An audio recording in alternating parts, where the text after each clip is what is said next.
Исламда тәрбиеге өте үлкен мән берілген. Пайғамбар саллаллаху алейхи вассалам баланы бір мезет көңіл бөліп тәрбие беруің садақа жасағаныңнан да жақсырақ деп, оның тәрбие берудің қаншалықты маңызды екендігін бізге ескертетін болса, тағы бір хадисінде пайғамбар саллаллаху алейхи вассалам кім жылаған баланы жұбататын болса, оған жәннатта қалағанша сый беріледі деп, осы баланың тәрбиесіне қаншалықты мән бере көргенімізді тағы үгіттеп үйретіп кеткен. Бір данышпаннан сұраған екен, менің балам бір жасқа келді, осыны қашаннан бастап тәрбиелейді деген кезінде, данышпан кісі сен бір жылға кешікіпсің ғой деп. Бұл енді осы данышпандардың арасында осылай баланың тәрбиесіне туылған мезеттен бастап мән беру керек екендігін айтып жататын болса, біздің дінімізде ол бала дүниеге келместен тұрып, оның анасын таңдаудан мән береді. Хазіреті Омар разиаллаху анхудың уақытында бір кісі келіп өзінің баласының үстінен шағымданады. Я амир әл-муъминин, әй момындардың әміршісі. Мынау менің балам бағып қағып өсірген, осындай ер еткен шағында мен бір нәрсе айтсам, маған айтқанын істемейді, маған кейде қарсы келеді деп, баласының үстінен шағымданғанда, Хазірет Омар разиаллаху анху оның баласын шақыртып алып, осыны мынау әкеңнің не үшін сен әкеңнің қарсы шығасың дегенде, әй амир әл-муъминин, әй момындардың әміршісі, баланың да әкеден алатын ақылар бар ма? Әкенің баланың алдында міндеттері бар ма деп сұрағанда, иә, әкенің баланың алдындағы міндеттері бар. Бірінші міндеті ол баланың анасын таңдауда, ары таза, салихалы, мінез құлқы көркем бір әйелді таңдау бірінші оның баласының алдындағы міндеті. Екіншісі, ол бала дүниеге келгенде оған жақсы ат қою деді. Жақсы ат қою. Үшіншісі, ол оңын солын таныған кезінде ақ қарамен адал арамды, Құранды үйретіп қою әкенің міндеті деп ескертіп айтып кетті. Сонда бала, я амир әл-муъминин, ей момындардың әміршісі, бұл менің әкем, бұл айтқандарыңыздың ешқайсысында істеген жоқ. Менің анамды бір маджуси, бір отпарас, бір әйелді таңдады анам ретінде.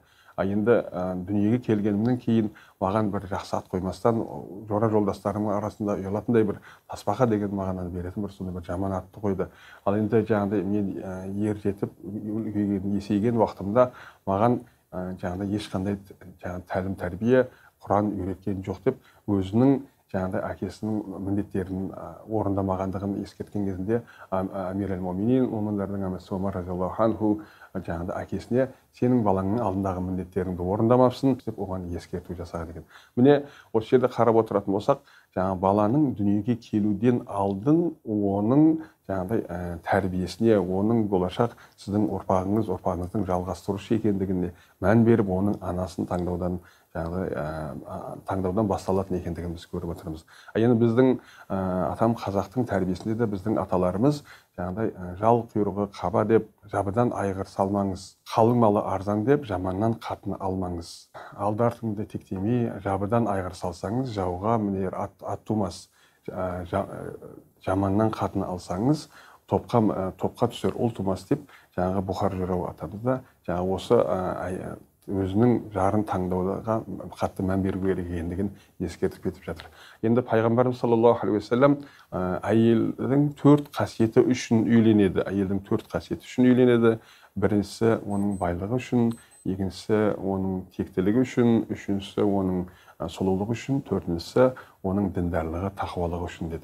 Сендер діндар тақуасына үйленіңдер, ол діндардың үйленгендер бақытқа кенеледі деп, сол сыртқы көріністен көре оның жан дүниесіндегі оның тақуалығы, Құдайдың алдында өзінің дүниелік, ақиреттік міндетін сезінетін жарды таңдауды пайғамбар саллаллаху алейхи вассаламда бізге ескертіп үйретіп кетіп жатыр. Алла тағала да Құран кәрімде сендер мүшриктерден үйленбеңдер, олар сендерді ғажаптандырған болса да, сендер құл болса да момыннан үйленіңдер деп, иманды, Алладан қорқатын, дүниелік, ақиреттік міндеттерін сезінетін жар таңдауда Алла тағала да Құранда бізге ескертіп кетіп жатыр. Ал енді осы жарды таңдап болғаннан кейін өзінің болашақ ұрпағын келуін Алла тағаладан салих болуын, Алла тағаладан біз дұға қылып сұрауымыз да осы жаңағы тәрбиенің маңыздыларының амалдарының бірі. Закария алейхиссалам жаңағыдай қартайған шағында да, я Раббалла, мені жалғыз қалдырмағын, сен мұрагер қалдырушылардың ең жақсысың деп, жаңағы өзіне бір жалғыз ұрпақ сұрағанның өзінде де, Робби хабли мин ладунка зурриятан тойибатан иннака самиу дуа, я Раббалла, маған жаңағы пәк, таза, салихалы ұрпақ бергін деп, жаңағы сен дұғаларды естушісің, көрушісің деп, жаңағыдай сол ұрпақтың, жаңағыдай келешек ұрпағының таза, пәк болуын да сұрап кетті. Пайғамбарлардың әкесі Ибрахим алейхиссалам да сол жаңағыдай өзінің ұрпағының салихалы, өзінің ұрпағының жаңағы Алланың бұйырған парыздарын орындайтын ұрпақ болуын тілеп, Алла тағаладан Робби жa'ални муқимис салати ва мин зуррияти, я Раббалла, мені және менің ұрпақтарымды өзіңнің бұйырған намазыңды орындаушылардың қатарынан қылғын деп, жаңағыдай осы ұрпағының да осы хақ Алланың тура жолымен жүретін болуын тілеп кетті. Енді біз қазақта Құдайдан қорықпағаннан қорық деп жатамыз ғой. Сол сияқты жаңағы Құдайдан қорыққан адам, ол жаңағыдай әкесі шешесінде, өзінің жолдастар ортақтарында ол сыйлайтын салихалы екі дүниеге пайдасы тиетін ұрпақтардан болуын Ибрахим алейхиссаламнан сұрап кетті. Ұрпақ дүниеде, осы дүниеге келгеннен кейін ең бірінші оның жаңағы жоғарыдағы айтқанымыздай жақсы ат қою, жақсы ат қойып, және Пайғамбар саллаллаху алейхи 7 күнінде сол ақиқа беріп, ақиқа деген сол баланың артынан, жаңағыдай бала дүниеге келген кезде соның артынан жаңағыдай шалынатын құрбандық айтылады.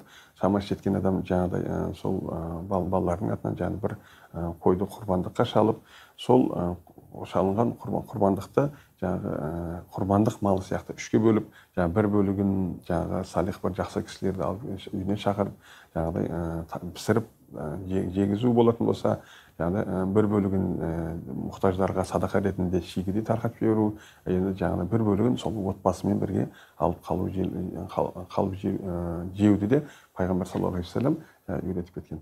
Енді сол 7 күн болған кезінде сол баланың атынан сол құрбандық шалумен бірге жаңағыдай сол жақсы кісілерден сол үшін дұғасын алу.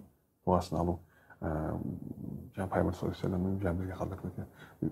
Өйткені Пайғамбар саллаллаху әл-вәләду мархунун би ақиқатихи, бала өзінің ақиқасына кепілдікке қойылған деп, жаңағыдай сол баланың осы дүниеге келген кезде сол салих адамдардың дұғасын алу жайындағы өзінің өсиетін айтып кеткен.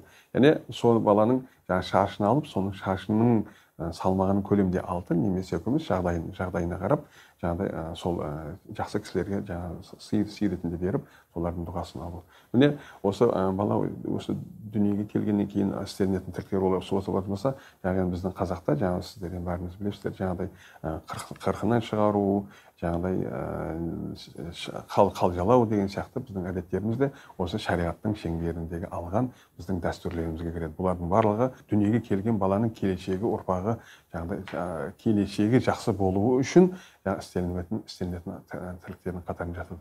Енді бала ер жеткен кезінде оған жаңа айтқанымыздай Құранын үйретіп қою.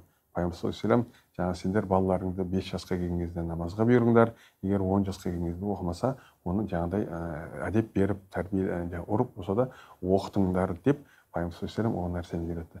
Егер ол жаңағы біздің қазақта балаңды 5-ке дейін патшаңдай тұт, одан жаңағы 13-ке дейін құлыңдай тұт, істет, 13-тен кейін өзіңнің құрдасыңдай тұт деген тәрбие болатын болса, сол жастайынан оған еркелетіп өсіру керек екендігін сол Пайғамбар саллаллаху алейхи вассалам да өзінің өміріндегі Хасан Хусейн немерелеріне жаңағыдай көрсеткен тәрбиелерін біз білеміз.